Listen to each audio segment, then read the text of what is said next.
Dear students, पुनः स्वागत है आपका आइडियल प्रोग्रेसिव स्कूल के यूट्यूब चैनल पर।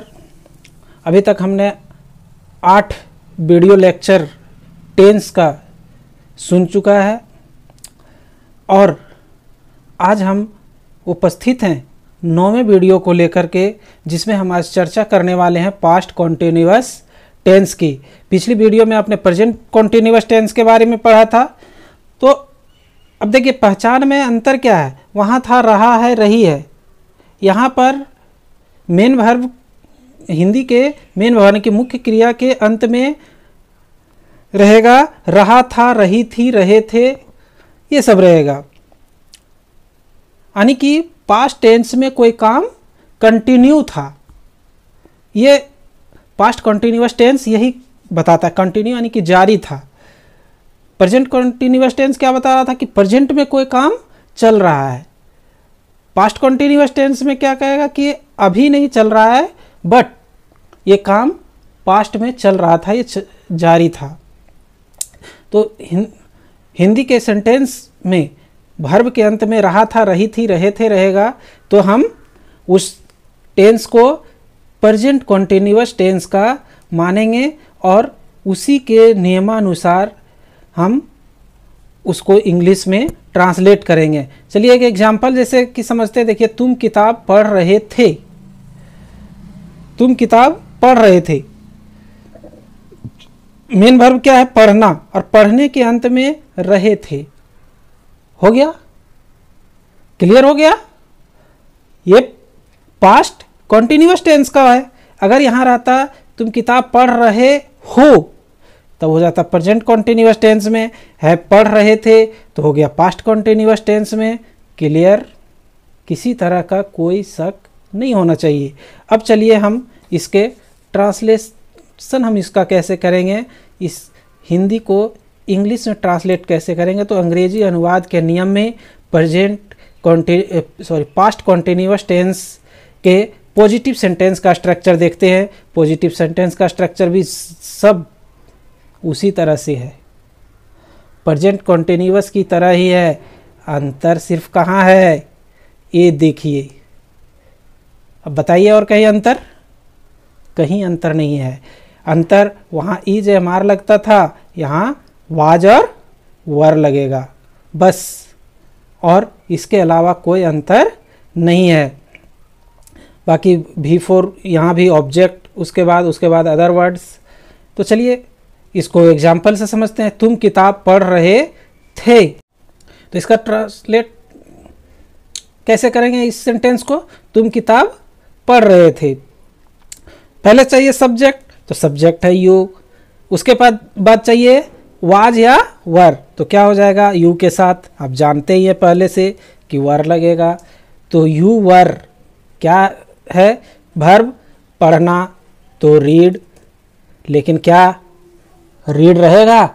नहीं जी, क्योंकि ये हमें बता रहा है कि सिर्फ वर्ब को लिख देने से नहीं चलने वाला है, आपको उसमें ING लगाना है जी, V4। तो यू आर रीडिंग। उसके बाद क्या है? ऑब्जेक्ट। ऑब्जेक्ट क्या है जी? या बुक। क्लियर है? उसके बाद हम लोग बाजार जा रहे थे। क्या है? हम लोग बाजार जा रहे थे। क्या बनाएंगे?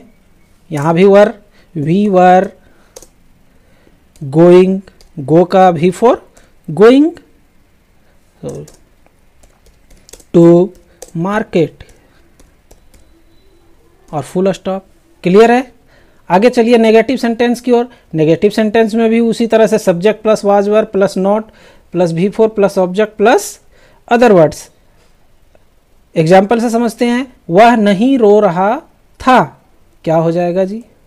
ही तो सब्जेक्ट है, उसके बाद वाज लगेगा, ही वाज, और नेगेटिव है तो नॉट लगेगा, और वीप का वीपिंग, और full stop. He was not weeping. आगे सीता गणित नहीं पढ़ा रही थी। क्या हो जाएगा? सीता गणित नहीं पढ़ा रही थी। पहले सब्जेक्ट, तो सब्जेक्ट है Sita. Was not teaching mathematics.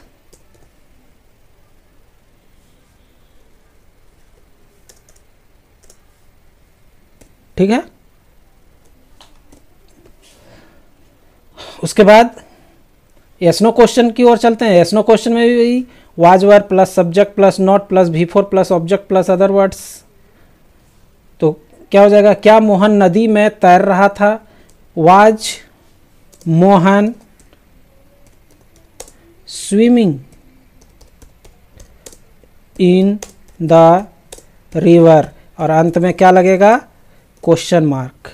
ठीक है। क्या आप गरीबों की मदद नहीं कर रहे थे, तो क्या हो जाएगा, were you not helping the poor. क्या आप गरीबों की मदद नहीं कर रहे थे, were you not helping the poor. Yes no question complete. WH question की ओर आते हैं। WH क्वेश्चन में क्या है, WH वर्ड पहले आ जाएगा जो क्वेश्चन वर्ड रहेगा, उसके बाद वाज वर, उसके बाद सब्जेक्ट, फिर नॉट, फिर V4, फिर ऑब्जेक्ट, फिर अदर वर्ड्स और लास्ट में क्वेश्चन मार्क। तो एग्जाम्पल से समझते हैं इसको। तुम पटना क्यों जा रहे थे, तुम पटना क्यों जा रहे थे। तो WH वर्ड क्या है, क्वेश्चन वर्ड। क्वेश्चन वर्ड है क्यों, तो उसका क्या होगा, वाई। तो why were you going to Patna, और क्वेश्चन मार्क। अगला, हम लोग रामायण कैसे नहीं पढ़ रहे थे, तो क्या हो जाएगा, how were we not reading the Ramayana. Clear, clear है। हम समझते हैं आपको ये अच्छी तरीके से समझ में आ गया होगा। अगर नहीं समझ में आया हो तो आप पुनः इसको पढ़िए, पुनः बार बार इसको देखिए, आपको समझ में आ जाएगा। और इस पर दिए हुए, इस पर आधारित जो क्वेश्चन हैं, जो इस पर आधारित जो कुछ सेंटेंसेस हैं ऑक्सफोर्ड करेंट ट्रांसलेशन में, उस एक्सरसाइज को आप बनाइए। ज़्यादा से ज़्यादा आप अभ्यास कीजिए, तभी आप इसको सीखेंगे।